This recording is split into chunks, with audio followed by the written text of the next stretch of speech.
Okay, Assalamualaikum dan selamat petang. Kami daripada Pusat Kampus Kota Kinabalu akan membentangkan berkaitan tugas kumpulan yang bertajuk Pembangunan Laman Web berkaitan transformasi digital. Okay. Transformasi digital merujuk kepada penggunaan teknologi digital untuk mengubah operasi perniagaan, penyampaian perkhidmatan dan interaksi bersama pelanggan.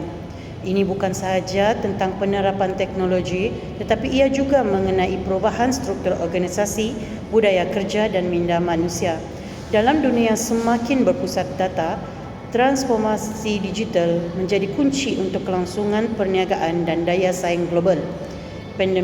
Seperti pandemik COVID-19 yang telah mempercepatkan keperluan transformasi digital terkini yang telah menjadikan relevan untuk organisasi dalam pelbagai sektor termasuk pendidikan, kesihatan, kewangan dan sektor awam.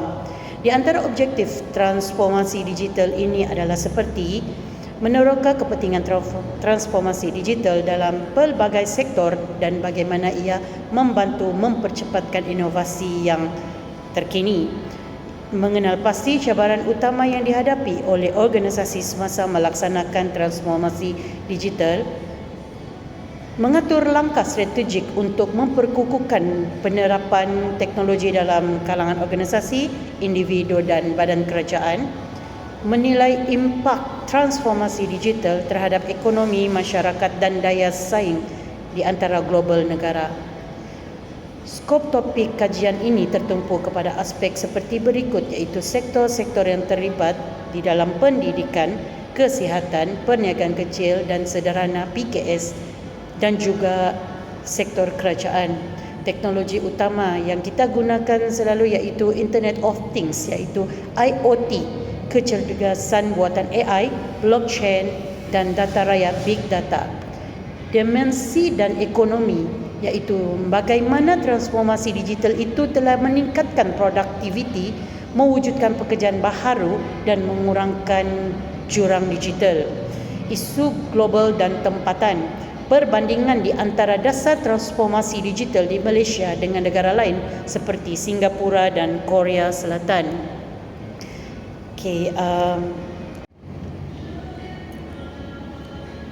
Mengapa pentingnya transformasi digital? Transformasi digital ni bukan sekadar langkah untuk teknologi, tetapi strategi untuk keseluruhan untuk meningkatkan keberkesanan operasi dan pengalaman pelanggan lah. Pentingnya transformasi digital juga amatlah penting kepada syarikat kecil untuk bersaing dengan syarikat gergasi industri melalui pelaksanaan teknologi seperti automasi dan kecerdasan buatan AI lah. Terdapat juga cabaran pelaksanaan transformasi digital iaitu banyak organisasi yang menghadapi cabaran kos pelaksanaan yang tinggi dan juga kekurangan kepakaran yang menyebabkan kadar penerimaan teknologi menjadi perlahan lah. Selain itu infrastruktur digital di kawasan luar bandar tidak mencukupi untuk menyokong transformasi digital secara menyeluruh. Jadi kita sentuh tentang kepentingan pendidikan dan juga latihan pula ya. Tanpa pelaburan dalam pendidikan teknologi ini dan pendidikan teknologi dan latihan, manfaat transformasi digital mungkin tidak dapat dimanfaatkan sepenuhnya lah. Selain itu kerjasama antara sektor ya, kolaborasi antara kerajaan dan sektor swasta boleh menjadi pemangkin utama dalam menyediakan persekitaran yang kondusif dan inovasi digital. Cabaran terakhir ialah impak sosial dan ekonomi, iaitu transformasi digital telah meningkatkan kecekapan tetapi juga mencipta risiko kehilangan pekerja akibat automasi lah. Bagaimana kita mengimbangi kedua-dua kesan ini? dia punya persoalan bagaimana kita boleh mengimbangi kedua kesan ini ya. Okey, terima kasih. Antara cadangan strategi dalam transformasi digital ialah dengan meningkatkan pendidikan teknologi. Kita perlu memberi tumpuan kepada peningkatan pendidikan teknologi di semua peringkat bagi mencapai kejayaan dalam transformasi digital. Melalui penyediaan kursus dan latihan yang relevan, kita dapat memastikan tenaga kerja masa depan dilengkapi dengan kemahiran teknologi yang diperlukan untuk menghadapi cabaran dunia digital. Inilah termaksud memperkasakan sistem pendidikan dengan kurikulum yang menekankan kecergasan buatan dan data besar, juga pengaturan komputer agar pelajar dan pekerja dapat bersaing dalam ekonomi digital global. Selain itu, memperkukuhkan infrastruktur digital bagi memastikan peralihan yang lancar di dalam dunia digital. Kita perlu menyediakan rangkaian yang stabil dan berkeupayaan tinggi seperti rangkaian 5G serta platform digital yang fleksibel dan selamat. Pelaburan dan infrastruktur awam juga cyber security juga perlu diutamakan dalam melindungi data dan memastikan keselamatan dalam ekosistem digital yang berkembang pesat. Seterusnya, bagi mencapai transformasi digital yang berkesan, kita perlu menggalakkan kolaborasi antara sektor awam dan swasta.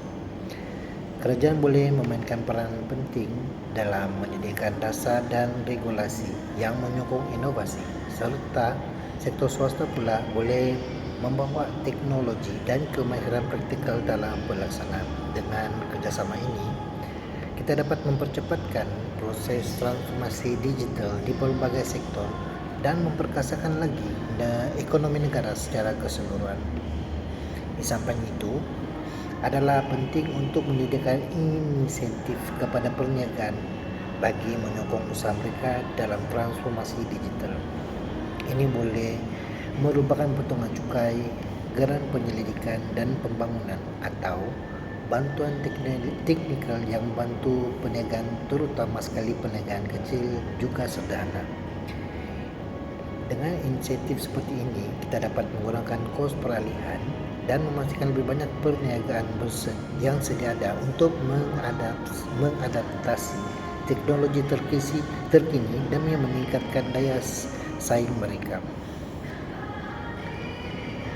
Kesimpulannya, transformasi digital adalah jalan ke arah masa depan yang lebih proaktif, inovatif, dan kompetitif. Walau bagaimanapun, pelaksanaan ini memerlukan kerjasama menyeluruh antara kerajaan, industri dan masyarakat. Dengan sokongan dan dasar yang kukuh, pelaburan dalam infrastruktur digital dan pendidikan teknologi, transformasi ini dapat memberi manfaat yang meluas. Sebab transformasi digital juga sekadar agenda teknologi, tetapi merubah holistik yang memerlukan strategi bersepadu.